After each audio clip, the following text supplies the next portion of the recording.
Welcome to HSBC Global Viewpoint, the podcast series that brings together business leaders and industry experts to explore the latest global insights, trends, and opportunities. Make sure you're subscribed to stay up to date with new episodes. Thanks for listening, and now on to today's show.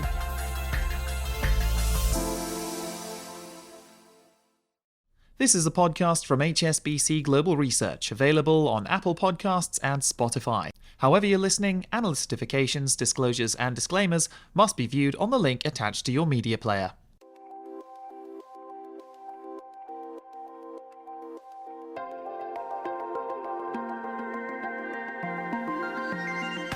Hello from HSBC Hong Kong and welcome to Under the Banyan Tree, where we put Asian markets and economics in context. I'm Harold van der Linde, Head of Asian Equity Strategy, back in the hot seat. Fred's away. Actually, I haven't seen Fred for quite a few weeks now, but rest assured we will be reunited soon.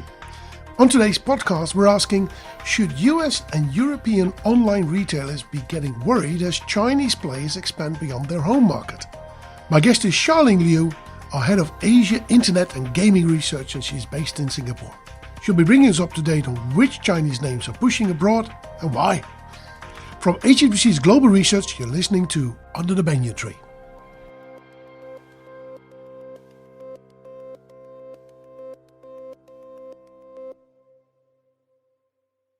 If you happen to be watching the Super Bowl a couple of weeks ago, or more specifically the commercials during it, you might have noticed some computer-animated figures dancing around to a catchy jingle with the tagline, "Shop like a billionaire." Well, that advert was for Temu, a budget-friendly Chinese online retailer that's breaking into the US market. And it's not the only one. Many of China's most widely used e-commerce platforms are looking abroad for business and stepping up competition in the West. Joining me to talk through this is Charlene Liu, our Head of Asian Internet and Gaming from Singapore. Charlene, welcome to the podcast. Thank you for having me. So tell us, why are these Chinese internet companies so eager to go into other markets? And what is the market size we're really talking about?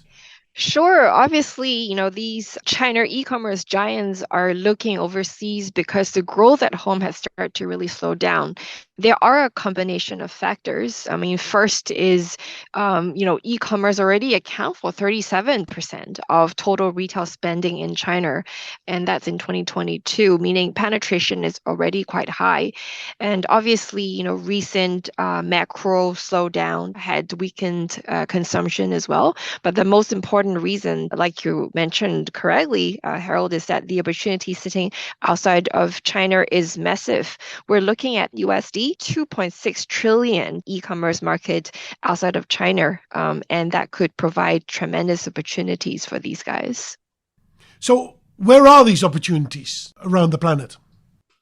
So I think we will highlight two, being US and Western Europe as the top two most attractive markets that they can branch into. US, you're probably looking at a 1 trillion e-commerce sales, and that's back in 2022, penetration at 22%. I mentioned China's is already sitting in 37%. Western Europe is a smaller market. We're talking about roughly 560 billion USD, but penetration rate is even lower at 16%. Both, offers the tremendous opportunities, like I said.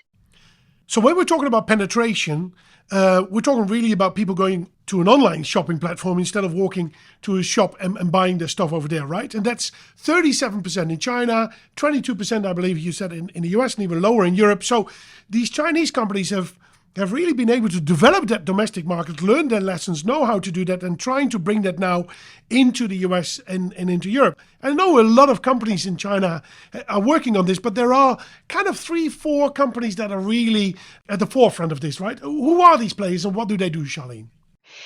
You're absolutely right. There are four major players, two that the audience might be more familiar with, and that's Alibaba and TikTok, and there's also Temu as well as Shein. So Alibaba obviously is a very well-established e-commerce player, and they're already big in EU, ASEAN, South Korea, and Latin America.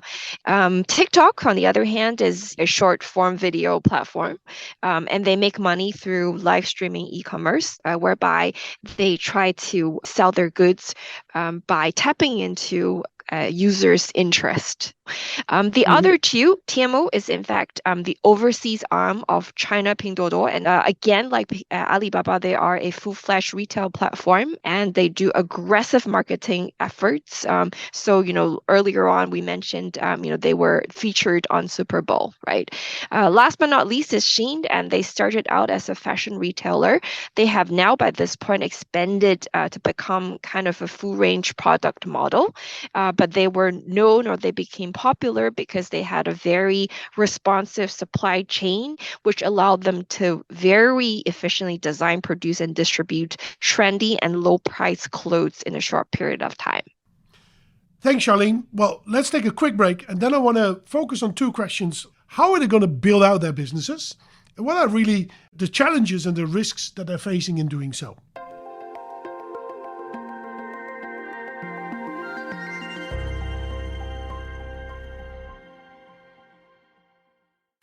Hello listeners, this is not the Super Bowl or a Chinese e-commerce ad, but we do have a halftime message of our own. We want to tell you about HSBC's Global Investor Summit, which is just over 6 weeks away. It's being held right here in Hong Kong, bringing together investors, corporates and business thought leaders from across Asia and the world, including our own analysts here at HSBC Global Research. That's the HSBC Global Investor Summit on the 8th to the 10th of April 2024. HSBC clients, reach out to your representative for more details and to secure your spot. Now, back to Harold and Charlene. Welcome back.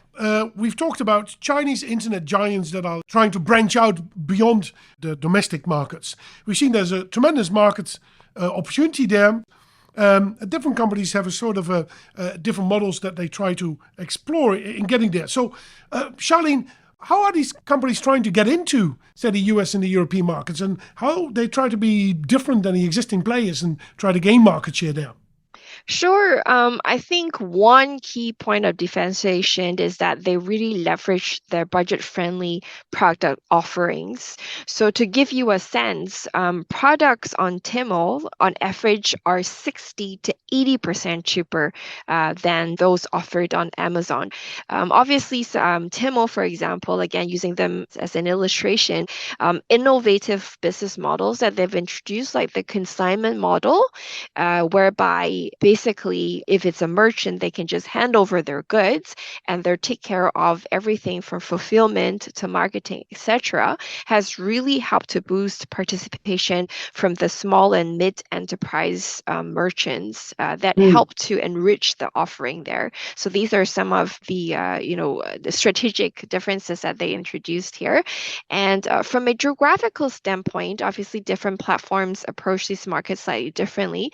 Tmall obviously has made huge progress in the US, marketing Super Bowl, like we mentioned earlier. But Alibaba, for example, which I mentioned, they were already big in many other markets, chose to relatively shy away from the US market, so not on full force there, and because they are taking into consideration geopolitical risks. So the opportunities there, these companies have different models, but there are all sorts of risks and challenges that they need to overcome. Can you summarize a little bit what the problems are that they need to really think about? Sure. So geopolitical and regulatory risks are definitely among the biggest obstacles when expanding overseas. One example is in the US, imports of value below 800 USD are exempted from tariffs. And currently, it really benefits platforms like Shein and Temu. But then, there are news around it being a potential 60% tariff proposed by Trump. All of that could impact U.S. demand for Chinese goods, obviously. If we were to kind of draw from lesson learned, AliExpress in Europe, when the new 21% import VAT was being introduced, tax that is, we saw definitely a sharp fall in orders. Outside of geopolitical and regulations risk, there are also considerations or challenges. First would be logistics infrastructure, or the lack of, that is. Middle East would be a market that would be really representative of that challenge.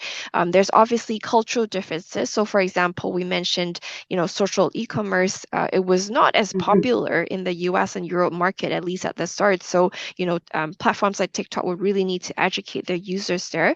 Last but not least, Forex exchange fluctuations there would also introduces some challenges here and there. I think Turkey being an excellent example. So Charlene, what you're telling me is that because of kind of weak demand and the fact that e-commerce is already really established in China, these companies are looking for opportunities offshore, so outside of China, and in particular the US and Europe. We're talking about trillions of dollar market opportunity. We've identified the key players. We know that they try to come into these markets to compete on lower prices, discounting, consignment models, as you call it, but also focusing on different geographies in these areas.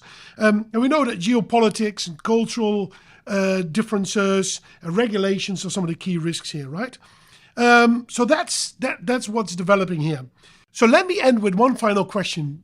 If I would be a major player in have an e-commerce platform in the US or Europe or anywhere in the world, how worried should I be about these Chinese companies entering my home territory?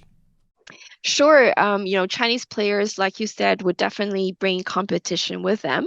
But then our view is that in the US and Korea, the existing players should be more resilient and should see limited impact from the new competition, partly because of their products offering, because of their superior customer services and logistics setup. But, social commerce can be a potential threat because it is a new business model, and that is particularly true in ASEAN. So players there might see themselves, increasing spending on sales and marketing. And, that brings me to the last point. Some of the social media platform would therefore benefit potentially from this, from increased spending, because it could mean higher advertising budget. Fantastic. So it looks like there's a great opportunity, but how these companies are really going to grab that and the competition here is going to be the big story for these companies over the next couple of years. And I suspect we will have to revisit it in future podcasts to see, how this is unfolding for these Chinese internet companies, as well as actually for the Asian, the European, and the American companies. Charlene, thank you very much. The pleasure is mine.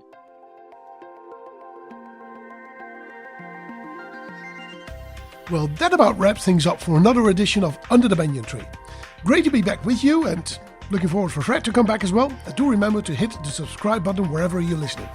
Thanks as always for tuning in. We'll be back again, same time, next week.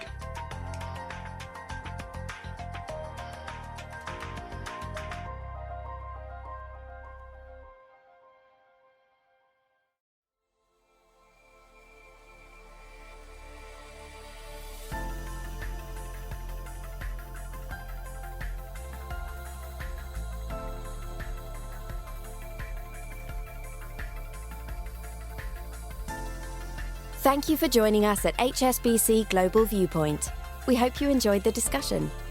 Make sure you're subscribed to stay up to date with new episodes.